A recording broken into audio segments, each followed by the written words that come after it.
Episode 6 के शुरू में नैन्सी अपसाइड डाउन दुनिया में फंसी होती और दूसरी तरफ जोनाथन इसे आवाजें दे रहा होता है। दोनों एक दूसरे की आवाज तो सुन पा रहे होते हैं लेकिन एक दूसरे को देख नहीं रहे होते। फिर अचानक जोनाथन की नजर दरख्त के उस अजीब होल पर पड़ती जहां से नैन्सी अंदर गई थी। जोनाथन फौरन नैन्सी को कहता कि मेरी तरफ आओ। नैन्सी उसकी आवाज फॉलो करती हुई उस होल तक पहुंच जाती और बाहर निकल आती है। जैसे ही नैन्सी बाहर आती दरख्त का वो होल फौरन बंद हो जाता। इस सब के बाद दोनों बहुत डरे हुए अपने घर वापस आ जाते हैं। दूसरी तरफ चीफ हॉपर जॉयस को लैब के अंदर जो कुछ उसने देखा होता उसके बारे में बताता, लेकिन जॉयस यकीन के साथ कहती कि जो बॉडी मिली वो विल की नहीं है। ये बात सुनकर हॉपर के दिमाग में उस औरत का ख्याल आता जिसने सालों पहले अपनी गुमशुदा बेटी की रिपोर्ट करवाई थी। अब उसे लगने लगता है कि शायद वो औरत सच कह रही थी और इस सब के पीछे कोई बहुत बड़ा राज छुपा हुआ है। इधर नैन्सी और जोनाथन बैठकर उस मॉन्स्टर के बारे में बात कर रहे होते हैं। नैन्सी कहती कि जिस तरह वो मॉन्स्टर हिरन को खा रहा था शायद उसने विल और बारबरा को भी मार दिया हो, लेकिन जोनाथन फौरन मना करता और कहता कि उसकी माँ ने खुद विल से बात की थी, इसीलिए वो अभी जिंदा है। इसी दौरान लैब की एक औरत स्कूल के टीचर के पास आती और उससे कहती कि हमें कुछ ज़हीन बच्चों की इन्फॉर्मेशन चाहिए क्योंकि हम उन्हें एक स्पेशल प्रोग्राम में लेना चाहते हैं।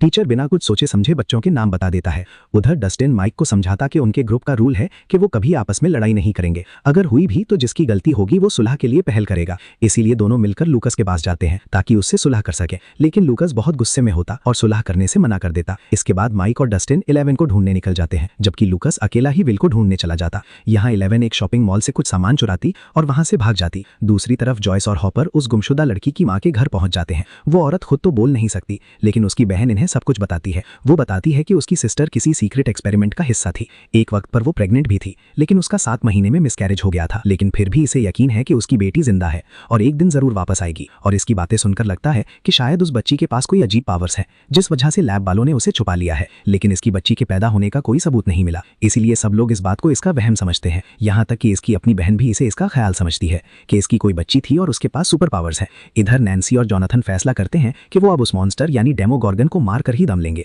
दोनों उसके लिए हंटिंग और ट्रैप्स का सामान लेने स्टोर पर जाते हैं, लेकिन वहीं नैन्सी को पता चलता है कि स्टीव ने उसकी और जोनाथन की इंसल्टिंग फोटो सिनेमा हॉल में लगा दी हैं। ये देखकर जोनाथन को बहुत गुस्सा आ जाता और वो स्टीव से लड़ाई शुरू कर देता। दोनों के दरमियान जबरदस्त फाइट होती है, लेकिन तभी पुलिस वहां आकर सबको पकड़ लेती है। दूसरी तरफ लूकस अपने कंपास की डायरेक्शन फॉलो करता हुआ लैब तक पहुंच जाता। वहां उसे एक बड़ी लोहे की फेंस नजर आती जो पूरी जगह को कवर किए होती है, लेकिन लूकस हिम्मत नहीं हारता और एक दरख्त पर चढ़कर अपनी बाइनोक्यूलर से लैब के अंदर देखता है। उसे वहां कुछ बहुत अजीब महसूस होता कि ये लोग कोई तो गेम खेल रहे हैं। इधर जंगल में माइक और डस्टिन भी 11 को ढूंढ रहे होते हैं, लेकिन रास्ते में स्कूल के कुछ बुली बॉयज इन्हें पकड़ लेते हैं। वो डस्टिन को पकड़कर माइक को धमकी देते हैं कि अगर उसने खाई में जंप नहीं लगाई तो वो डस्टिन को नुकसान पहुंचाएंगे। माइक अपने दोस्त को बचाने के लिए सच में जंप लगा देता है, लेकिन उसी वक्त 11 अपनी पावर्स यूज करके माइक को हवा में रोक लेती और उसकी जान बचा लेती है।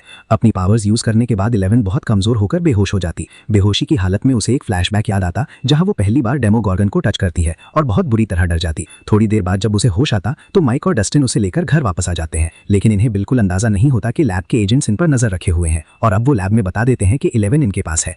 यहीं पर एपिसोड एंड होता है। अब देखना यह है कि क्या लैब वाले 11 को दोबारा पकड़ पाएंगे और क्या नैन्सी और जोनाथन डेमोगॉर्गन को मारने में कामयाब हो पाएंगे। ये सब जानने के लिए बने रहिए हमारे इस यूट्यूब चैनल HHU स्टूडियो के साथ।